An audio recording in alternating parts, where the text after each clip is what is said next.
Secretary Massaro, good to see you. I've enjoyed our time serving together in the House years back. It's good to see you here before us today.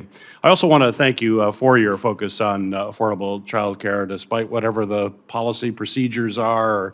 It is a crisis. It is a major issue that we need to focus on. In fact, a September report from the U.S. Chamber of Commerce estimates that my state of Michigan alone loses nearly $3 billion a year when working parents struggle to find childcare. That's very real, a loss of $3 billion in my state. It means about $576 million in lost tax revenue and another $2.3 billion loss for Michigan employers because of high employee turnover and absenteeism.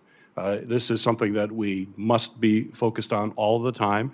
And as you cited in your testimony, the President's Council of Economic Advisors report released this week found that the stabilization grants in the American Rescue Plan had a cost-benefit ratio of about 2 to 1. Now, I spent a lot of years in the investment business prior to being in elected office, and if I told investors you get a 2 to 1 return on your investment, most people would grab that. This is a significant investment in the future of our country, and perhaps you could just expand briefly as to, once again, why this is an investment in our country and in our economy, and to actually be penny wise is truly being pound foolish. Senator, thank you. Every dollar we put into the Stabilization Fund for Child Care makes sure that a family can go to work and still know that the child will be taken care of. And by the way, I should emphasize that principally means a woman can go to work, because more often than not, it will be the woman who has to sacrifice the job to stay home to care for the child. It means that we will see more small businesses stay in business, because it is small business that is the driving force in the child care sector. And it means that several million children will continue to have quality child care. In your state of Michigan, without these stabilization funds that the President is requesting, some 250,000 children likely will lose the child care that they have. Yeah, and that's unacceptable. So thank you for that response. Secretary Marcus, good to see you here in another context. I see you usually at my committee. It's good to see you here today. My question is, with the conflict between Israel and Hamas, Jewish, Muslim, and Arab American communities are experiencing escalating rates of violence, hate, and harassment.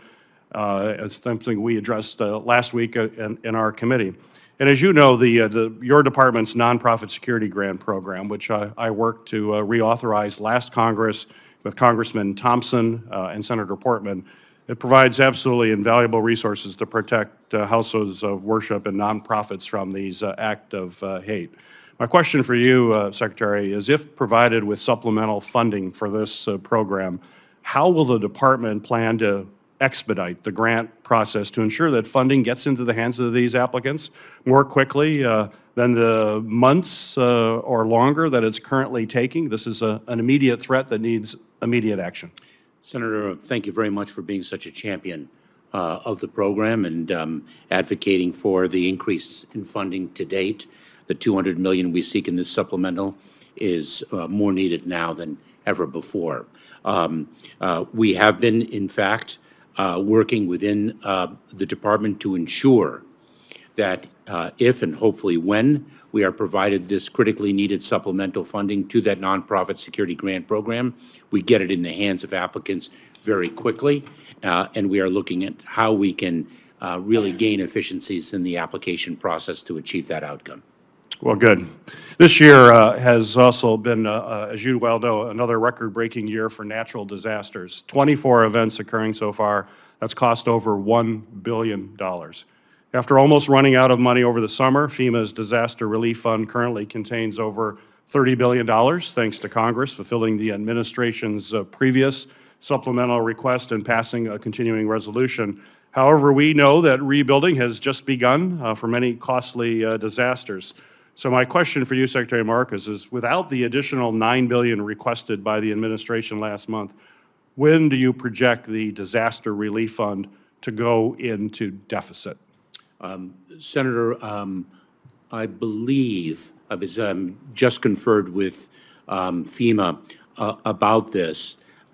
Mid-year or later of '24, we would have to begin to compromise the distribution of funds to only life-saving activities as opposed to community rebuilding and restoration and other critical elements of our work. I believe that's the correct time frame. I will circle back with you to confirm the accuracy of what I just represented. I appreciate that. Thank you.